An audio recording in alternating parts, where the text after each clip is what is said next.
Hello everyone, आज हम बात करेंगे डिजार्थिया।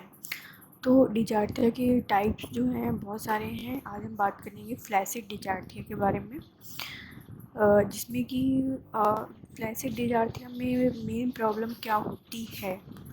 तो इट इज़ सम टाइम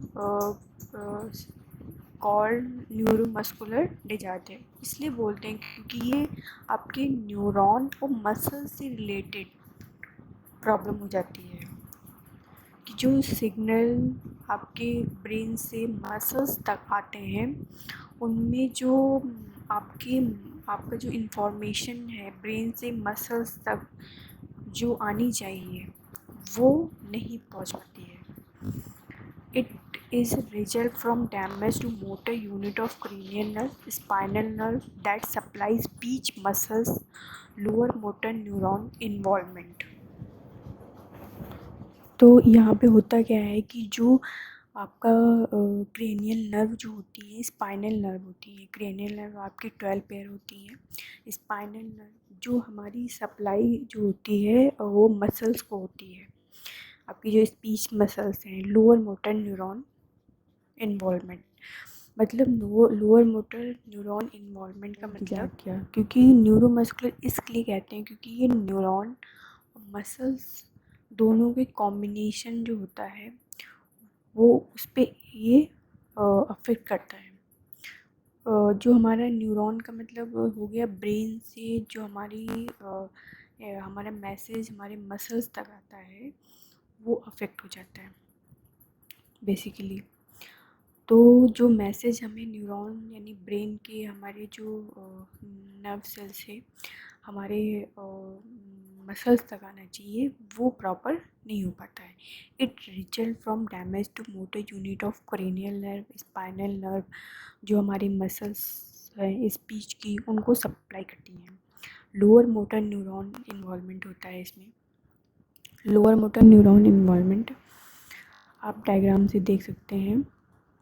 यहाँ पे लोअर मोटर न्यूरॉन है, ये आपका अपर मोटर न्यूरॉन। आपका जो मोटर कॉर्टेक्स का जो एरिया है वो आपका अपर मोटर न्यूरॉन में आएगा। आपका लोअर मोटर न्यूरॉन में आपका जो एरिया आता है वो आपका स्पाइनल कॉर्ड। और जो ये यहाँ पे मैसेज देख रहे हैं आपका अपर मोटर न्यूरॉन मैसेज लेके आता है वो लोअर मोटर न्यूरॉन, फिर वहाँ से आपकी स्पाइनल कॉर्ड जाता है। तो अपर मोटर न्यूरॉन में आपका मोटर कॉर्टेक्स आएगा, लोअर मोटर न्यूरॉन में आपका ब्रेन स्टेम और स्पाइनल कॉर्ड। तो ये मैसेज ट्रांसमिट होने का ये आपका पाथ है। ये पाथ जो है ये डिस्टर्ब हो जाता है, तो इसीलिए प्रॉब्लम हो जाती है। और ये ब्रेन से रिलेटेड इसमें मैसेज ट्रांसमिट होता है आपका, देख रहे हैं ब्रेन से आपका मैसेज जाता है यहाँ पे, फिर स्पाइनल कॉर्ड, फिर उसके बाद आपका मसल्स में जाता है। तो लोअर मोटर न्यूरॉन इसलिए इसमें क्या होता है कि ब्रेन से जो मसल्स तक मैसेज जाना चाहिए वो प्रॉपर नहीं पहुंच पाता है। तो इसलिए इसको न्यूरोमस्कुलर डिजार्थिया इसलिए बोलते हैं क्योंकि ये न्यूरॉन और मसल्स से रिलेटेड प्रॉब्लम हो जाती है। तो इसमें होता क्या है, लोअर मोटर न्यूरॉन इन्वॉल्वमेंट मतलब जिसमें क्रेनियल नर्व और स्पाइनल नर्व होती हैं वो डैमेज हो जाती हैं। जो स्पीच सप्लाई को जो सप्लाई जो है स्पीच मसल्स को होती है। क्रेनियल नर्व जो हमारी 12 पेयर होती हैं तो उसमें उनका इन्वॉल्वमेंट होता है हमारे यहाँ स्पीच की मसल्स में। क्रेनियल नर्व का जैसे फेशियल हो गई आपकी और 7 क्रेनियल नर्व है, तो जो फेशियल मसल है अगर वो उसका जो सिग्नल है वो जो ब्रेन से आ रहा है अगर वो डैमेज हो गया तो फेशियल मसल का जो मूवमेंट होता है वो नहीं हो पाएगा। तो इस प्रकार की आपकी 12 पेयर क्रेनियल नर्व होती है, स्पाइनल नर्व हो गई, वो जो स्पीच मसल्स को आपका सिग्नल्स जो ट्रांसमिट करती है वो डैमेज हो जाता है। हाइपोटोनस का मतलब होता है जो मसल्स का मतलब जो मूवमेंट होता है जो वो बहुत ही लो मसल टोन हो जाता है। फ्लेसिडिटी जो होती है मसल मूवमेंट की वो कम हो जाती है। डिमनिश रिफ्लेक्सेस जो रिफ्लेक्स होते हैं वो कम हो जाते हैं। Muscle fasciculation, isolated twist of resting muscle. तो यहाँ पे क्या हो जाता है, मसल्स इसमें जो मसल्स जो रेस्टिंग होती है वो मसल्स का जो मूवमेंट होता है वो नहीं हो पाता है। फैब्रिलेशन, कॉन्ट्रैक्शन ऑफ मसल्स का मतलब मूवमेंट जो होता है पर्टिकुलर नहीं हो पाता है। मसल्स आट्रोफी का मतलब होता है कि जो आपका जो मसल्स टिश्यू होता है वो डैमेज होने लगता है। लैक ऑफ फिजिकल एक्टिविटी, मान लो कि कोई इंजरी हो गई है तो जो मसल्स टिश्यू डैमेज होने लगता है उसकी वजह से आपका जो मूवमेंट होता है वो प्रॉपर नहीं हो पाता है मसल्स का। फिर आगे देखिए ये आपका ये जो सिग्नल कैसे ट्रांसमिट होता है upper motor neuron to lower motor neuron. आपका अपर मोटर न्यूरॉन में जो आपका ब्रेन का पार्ट है मोटर कॉर्टेक्स, फिर लोअर मोटर न्यूरॉन में आपका क्रेनियल नर्व जो ब्रेन स्टेम में आएंगी, फिर उसके बाद स्पाइनल कॉर्ड में आपकी स्पाइनल नर्व जो आती है लोअर मोटर न्यूरॉन, फिर आपकी उसके बाद मसल्स तक जो मैसेज पहुंचता है वो आप ये यहाँ पे लोअर मोटर न्यूरॉन से। तो ये पार्ट जो होता है वो डैमेज होने की वजह से सिग्नल का ट्रांसमिट प्रॉपर नहीं हो पाता है। फिर इसमें कॉज क्या हो जाते हैं कि क्यों हो जाता है, ऐसा क्यों हो जाता है, फ्लैसिड हो जाता है। तो मान लीजिए कि कोई सर्जिकल ट्रॉमा हो गया यानी सर्जरी है उसकी वजह से कोई ब्रेन में प्रॉब्लम हो जाती है, या हेड इंजरी हो गई। तो मान लो हेड में इंजरी होने की वजह से भी जो ब्रेन से रिलेटेड आपकी क्रेनियल नर्व है, स्पाइनल नर्व है, वो अफेक्ट हो सकती हैं। न्यूरोमस्कुलर जंक्शन डिजीज होती है जैसे माइस्थीनिया ग्रेविस हो गया।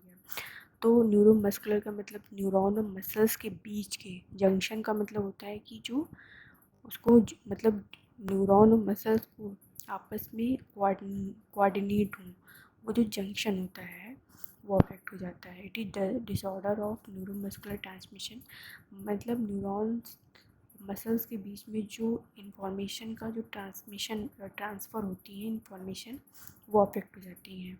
मतलब हमारे ब्रेन से मसल तक इंफॉर्मेशन जो सिग्नल लेके आ रही हैं वो अफेक्ट हो जाती हैं। माइस्थीनिया ग्रेविस जो होता है वो आपकी एंटीबॉडीज़ की वजह से भी हो सकता है जो ब्लॉक कर सकती हैं।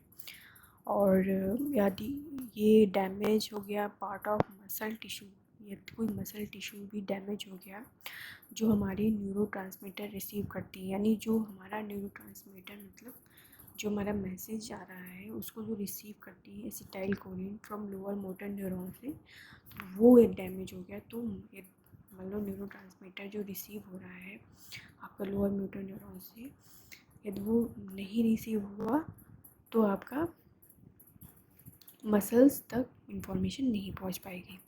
तो इसकी वजह से भी आपका ये डिजीज़ हो सकती है। फिर हो इसमें ये सिम्टम्स क्या हो जाते हैं कि मान लो इंफॉर्मेशन जब मसल तक नहीं पहुंचेगी तो उसको प्रॉब्लम क्या होंगी, और उनको प्रॉब्लम हो सकती है बहुत ज़्यादा जो आपके जो मूवमेंट करने में मसल्स के उसमें प्रॉब्लम हो सकती है। आपकी जो नेक मसल है वो वीक हो जाएंगी, ड्रोलिंग होगी, डिस्फेजिया मतलब बहुत ज़्यादा स्वेलिंग मतलब सॉलिंग में प्रॉब्लम होगी। और इसमें speech characteristic individual with myasthenia gravis में हाइपर नेजलिटी, स्पीच में प्रॉब्लम क्या आएगी कि उसकी जो आपकी हाइपर नेजल हो जाएगी स्पीच, लाउडनेस बहुत कम हो जाएगी, ब्रीदी होगी, वॉइस क्वालिटी, और आर्टिकुलेटरी जो आर्टिकुलेशन होता है वो बहुत ही कम हो जाएगा, इम्प्रिसाइज मतलब बहुत ज़्यादा सही से नहीं होगा articulation. During prolong speaking time, यदि आप बहुत ज़्यादा लंबे समय तक बोल रहे हैं तो जो मतलब आर्टिकुलेशन प्रॉपर मैनर में होना चाहिए वो सही से नहीं हो पाएगा। फिर हो गया वैस्कुलर डिसऑर्डर। वैस्कुलर डिसऑर्डर में हो सकता है कि उसको ब्रेन स्टेम में कोई स्ट्रोक या ट्रामा इंजरी हो जाए, ठीक है। तो इन्फेक्शन में मान लो कि पोलियो हो गया या हर्पीज, मेनिंजाइटिस का मतलब होता है जो ब्रेन की कवरिंग होती है उसमें स्वेलिंग हो जाती है। तो मान लीजिए इन्फेक्शन की वजह से आपके ब्रेन की जो कवरिंग है उसमें स्वेलिंग हो गई तो उसकी वजह से भी आपका एरिया अफेक्ट हो सकता है। डीमाइलिनेटिंग डिजीज़, ये आपका जो डिजीज़ है गुलियन बैरे सिंड्रोम, इसमें क्या होता है कि जब आपका ही जो बॉडी का इम्यून सिस्टम होता है वो आपके ही न्यूरॉन पर अटैक कर लेता है। तो इससे क्या होता है कि जो माइलिन सीट जो होती है वो डैमेज हो जाती है। आपके जो न्यूरॉन के चारों ओर माइलिन सीट होती है वो डैमेज हो जाती है। तो उसकी वजह से क्या होता है कि आपके जो मसल्स का मूवमेंट होता है वो प्रॉपर नहीं हो पाता है। तो आपको चलने में प्रॉब्लम होगी, आपको बात करने में प्रॉब्लम हो सकती है, और आपका जो मूवमेंट है फेशियल मूवमेंट वो उसमें प्रॉब्लम हो सकती है, और आपको शॉलो करने में प्रॉब्लम हो सकती है, चबाने में प्रॉब्लम हो सकती है, और ब्रीदिंग प्रॉब्लम भी हो सकती है क्योंकि मसल्स का मूवमेंट नहीं हो पा रहा है। और इसमें हार्ट रेट जो होता है वो बढ़ जाता है और विजन की प्रॉब्लम आ सकती है।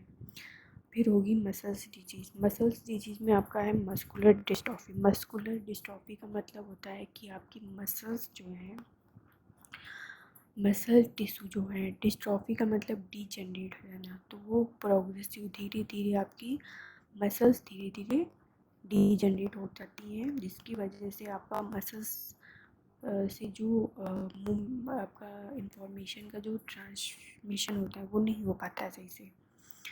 तो ये प्रकार की आपका मसल्स डिजीज़ है। और माइटोनिक मस्कुलर डिस्ट्रॉफी है। फिर डीजनरेटिव डिजीज़ में आपका हो गया प्रोग्रेसिव बल्बर पैल्सी। और फिर है आपका, हाँ, डीजनरेटिव डिजीज़ में आपका आता है प्रोग्रेसिव बल्बर पैल्सी, और इसमें आता है आपका मायोट्रोफिक लैटरल स्क्लेरोसिस। ये आता है आपका मोटर न्यूरॉन डिजीज़ में। मोटर न्यूरॉन डिजीज़ का मतलब होता है जो आपका लोअर मोटर न्यूरॉन है वो अफेक्ट हो जाता है। जो मसल्स का मूवमेंट होना चाहिए वो जो कंट्रोल होता है मसल्स का मूवमेंट, कि आप वॉक कर रहे हैं तो आपका मूवमेंट पर आपका कंट्रोल होता है, वो नहीं हो पाता है। टॉक करने में प्रॉब्लम होती है, सॉलो करने में भी इसमें प्रॉब्लम आती है, ब्रीदिंग प्रॉब्लम आएगी। तो ये आपका हो गया अमायोट्रोपिक लेटरल स्क्लेरोसिस, जो ये प्रॉब्लम आ सकती है। ये प्रकार की आपका मोटर न्यूरॉन डिजीज़ है। तो मोटर न्यूरॉन डिजीज़ क्या है आपकी, ये डिजेनरेटिव डिजीज़ ही आती है इसमें, मोटर न्यूरॉन डिजीज़। तो इसमें मेनली जो प्रॉब्लम क्या आती है मूवमेंट करने में। पेशेंट जो होता है यदि उसको ये प्रॉब्लम है तो मसल्स का मूवमेंट जो होगा वो प्रॉपर मैनर में नहीं हो पाएगा, उसका इंफॉर्मेशन जो सिग्नल का ट्रांसमिशन होता है वो सही से नहीं हो पाता है। Thank you for watching my video. Please subscribe and share and like my videos.